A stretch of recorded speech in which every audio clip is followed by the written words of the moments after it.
মোহতারাম হাজরিন, আল্লাহ রাব্বুল আলামিন বলেছেন ওয়াসারিউ ইলা মাগফিরাতিন মির রাব্বিকুম ওয়া জান্নাতিন আরদুহা কাআরদিস সামাওয়াতি ওয়াল আরদ। তোমরা আল্লাহর মাগফিরাতের দিকে দৌড়াও, প্রতিযোগিতা করো, অগ্রসর হও এবং জান্নাতের দিকে অগ্রসর হও, যে জান্নাতের প্রস্থ এই নবমণ্ডল এবং ভূমণ্ডল সমূহের যে দূরত্ব আছে, এ দুয়ের মধ্যে যত পার্থক্য আছে এরকম, সেই জান্নাতের দিকে তোমরা দৌড়াও, প্রতিযোগিতা করো, সেদিকে অগ্রসর হও, মুসারাআ করো। আল্লাহর মাগফিরাত এবং জান্নাতের দিকে তোমরা অগ্রসর হও, সেদিকে অগ্রসর হও, সেদিকে আগাও। যেই জান্নাত আল্লাহ তৈরি করেছেন উইদ্দাত লিল মুত্তাকিন, মুত্তাকিদের জন্য। জান্নাত কাদের জন্য তৈরি হয়েছে ভাই? মুত্তাকিদের জন্য। নামে মাত্র মুসলমান, তাকওয়া তাহারাতের নামগন্ধ নাই, জান্নাত তাদের জন্য তৈরি হয় নাই ভাই। জান্নাত তৈরি হয়েছে আল্লাহর সেসব বান্দাদের জন্য যারা শুধু নামে মুসলমান না, যারা মুসলমানের মধ্যে আফার ক্লাসের মুসলমান, যারা মুত্তাকি। আল্লাহ তাআলা আমাদের সবাইকে মুত্তাকি হওয়ার তৌফিক দান করুন। ভাইরা আমার, মুত্তাকি হওয়ার চেষ্টা করবো তো ইনশাআল্লাহ। আসল মুত্তাকিদের বৈশিষ্ট্য জেনে নেই। কি তাদের বৈশিষ্ট্য? এক নম্বরের বৈশিষ্ট্য আল্লাহ তাআলা বলছেন আল্লাযীনা ইউনফিকুনা ফিস সাররাই ওয়াদ-দাররা। এক নম্বরের বৈশিষ্ট্য হলো তারা সুখে দুঃখে, যখন তাদের সচ্ছলতা থাকে তখন, আবার যখন টাকা পয়সার টানাটানি থাকে তখন, সব সময় তারা আল্লাহকে খুশি করার জন্য যে জায়গায় দান করলে আল্লাহ খুশি হবেন, ভালো কাজে, অসহায় মানুষের সেবায়, মসজিদ মাদ্রাসায়, কল্যাণমূলক কাজে, সাদকায়ে জারিয়ায়, যে কোনো ভালো কাজে আল্লাহকে খুশি করার জন্য দান করে। দুনিয়ার মানুষের জন্য কাছে বাহবা পাওয়ার জন্য না, দান কার জন্য হবে? আল্লাহকে খুশি করার জন্য। এমনকি আরশের নিচে ছায়া পাওয়া মানুষগুলোর মধ্যে থেকে 7 শ্রেণী মানুষের ভিতরে 1 শ্রেণী হলো যারা দান করে, এমনভাবে দান করে যে তারা এক হাতে দান করে, অন্য হাতও টের পায় না।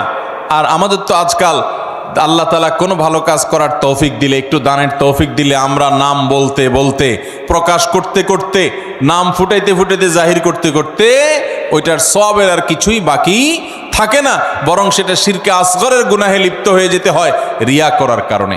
মোহতারাম হাজরিন, এই জন্য মুত্তাকিদের 1 নম্বরের বৈশিষ্ট্য হলো সচ্ছলতায় অনেকে দান করে, কিন্তু আল্লাহর এই মুত্তাকি বান্দারা শুধু সচ্ছল থাকলেই দান করবে না, দিনকাল যখন একটু খারাপ যায়, কেনা বেচা দোকানে একটু কম হয়, তখনও সে অকাতরে দেয়, দিতে থাকে, কোনো কার্পণ্য করে না।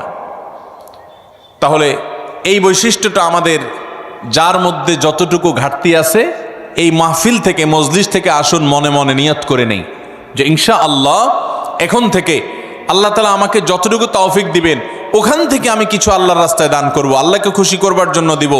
এবং যখন আমদানি ইনকাম অনেক ভালো তখনও দিব, যখন ইনকাম নাই, একেবারে টানাটানি আছে, ওখান থেকে একটু বাঁচিয়ে হলেও দিব। কারণ আল্লাহ তাআলা আমার দানের পরিমাণ দেখবেন না, আল্লাহ দেখবেন আমার সামর্থ্যের তুলনায় আমি কতটুকু করলাম। ঠিক না বে ঠিক? ভাইরা আমার, সাহাবায়ে কেরাম যা দান করেছেন রাদিয়াল্লাহু তাআলা আনহুম আজমাইন, তারা যা দান করেছেন, আজকের যুগে এমন বহু লোক বাংলাদেশে আছে, পৃথিবীতে অনেক দানবীর আছে যারা এত কোটি কোটি টাকা, মিলিয়ন মিলিয়ন বিলিয়ন বিলিয়ন টাকা আল্লাহর রাস্তায় দান করে, দিনের কাজে দিয়ে দেয়, মানুষের সেবায় দান করে, হয়তো ইখলাসের সাথেও দান করে। পরিমাণ এত বেশি যে সব সাহাবী মিলেও এত টাকা দান করার সুযোগ পান নাই। কথা বুঝেন নাই? সাহাবীদের যুগে এত সহায় সম্পদ তো ছিল না। তারা যা দান করেছেন যদি পরিমাণ একত্র করেন, তাহলে আজকের যুগে এমন বহু পয়সাওয়ালা আছেন যে এক একটা মসজিদ মাদ্রাসার পিছনে 20, 50, 100 কোটি আরো অনেক বেশি খরচ করে ফেলেছেন। আছে না নাই?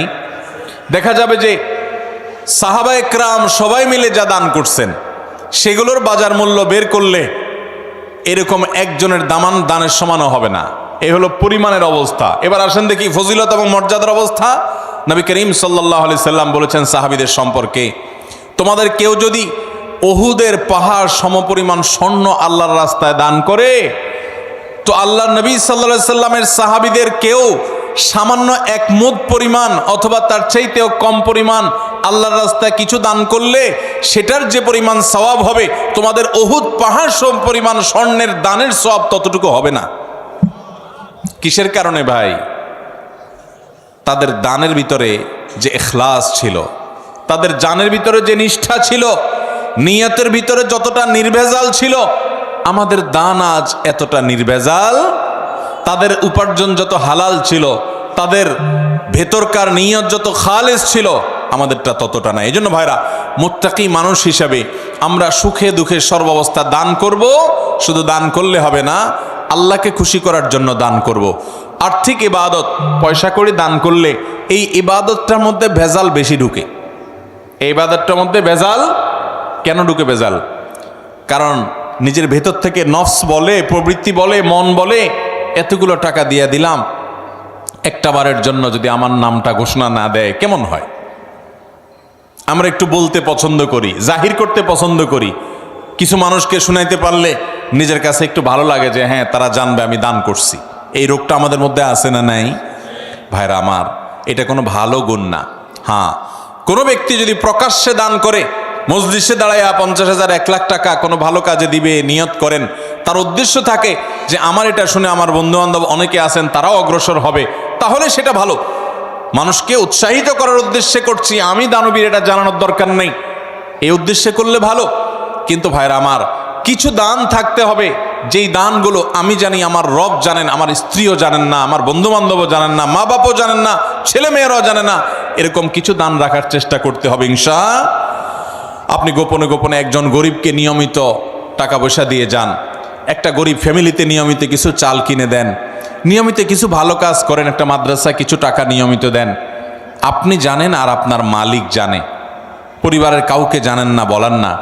এরকম কিছু নিরালা, এরকম কিছু নিবৃতে দান করার চেষ্টা করব তো ইনশাআল্লাহ। আজকাল ফেসবুকের যুগ, ইউটিউবের যুগ, সোশ্যাল মিডিয়ার যুগ। 2-4-10 টাকা দান করার পর ওইটা জাহির করতে করতে, পোস্ট করতে করতে, ওইটার জন্য লাইক কমেন্টের ধান্দা করতে করতে আমরা আমাদের আমলগুলোকে বরবাদ করে ফেলি। ঠিক না ঠিক ভাই?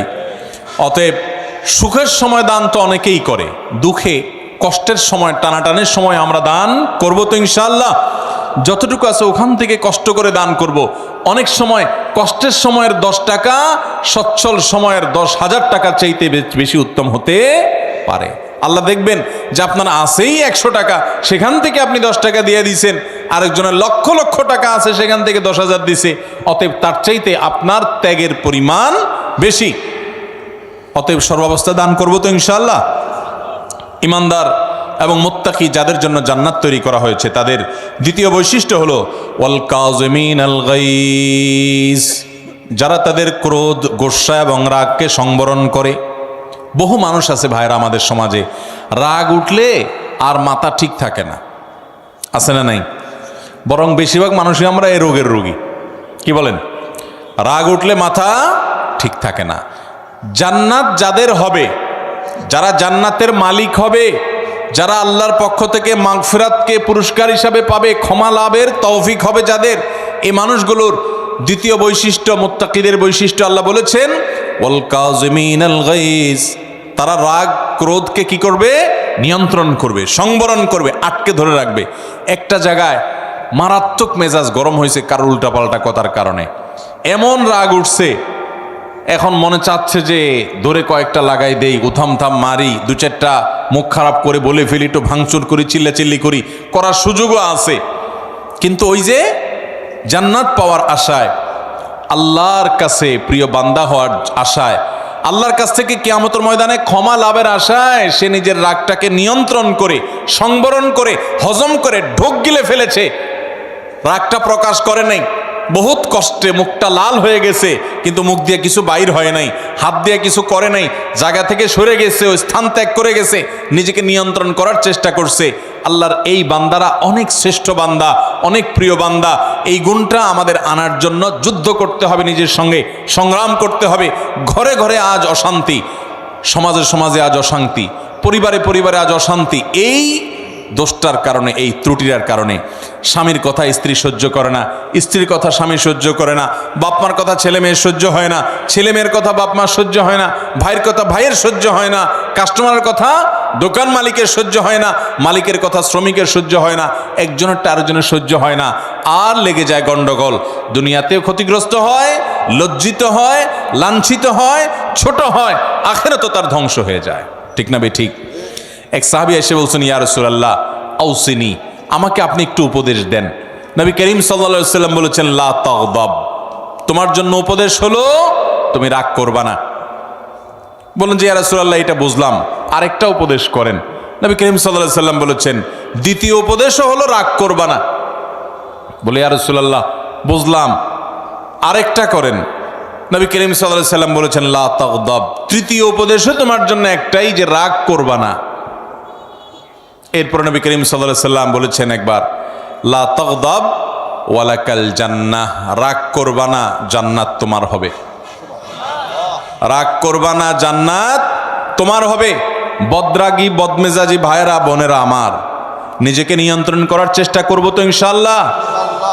মনে রাখবেন, রাগ আসলো আর ছেড়ে দিলেন যেখানে সেখানে, মাত্রা জ্ঞান রাখলেন না কার সামনে কোন জায়গায় কতটুকু রাগ ছাড়া যাবে, কতটুকু রাগ ছাড়লে আপনার মুখ খারাপ হবে না, আপনার দ্বারা আল্লাহর হারাম কাজ হবে না, গুনাহ হবে না, আল্লাহর সীমা লঙ্ঘন হবে না, সেই মাত্রা জ্ঞান রেখে পরিমাপ করে করে রাগ জাহির করতে হবে, নিজেকে নিয়ন্ত্রণ করতে হবে। নবী করিম সাল্লাল্লাহু আলাইহি ওয়াসাল্লাম বলেছেন, সবচেয়ে বড় বীর বাহাদুর হলো যে ব্যক্তি রাগের সময় নিজেকে নিয়ন্ত্রণ করতে পারে।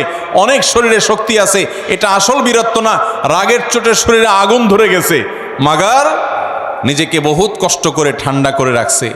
রাগ নিয়ন্ত্রণ করতে পারে না দেখে ওই জায়গা থেকে বের হয়ে গেছে। মোবাইলে রাগ উঠে গেছে দেখে মোবাইল কেটে বন্ধই করে দিছে। রাগ বেশি হয়ে গেছে দেখি দাঁড়ানো থেকে বসে গেছে, বসা থেকে শুয়ে গেছে, উজু করে নিয়েছে, তারপরেও নিজেকে কন্ট্রোলে রাখছে, রাগের কারণে পরিস্থিতি খারাপ হতে দেয় নাই। এই মানুষগুলো আল্লাহর প্রিয় বান্দা। আমরা চেষ্টা করব তো ইনশাআল্লাহ। দেখেন, জান্নাত যার তার জন্য না ভাই। বদমেজাজি হটমেজাজি রাগের চোটে যা তা বলেন, যা তা করেন, আপনার জন্য জান্নাত নয়। অতএব যুদ্ধ করব তো ইনশাআল্লাহ।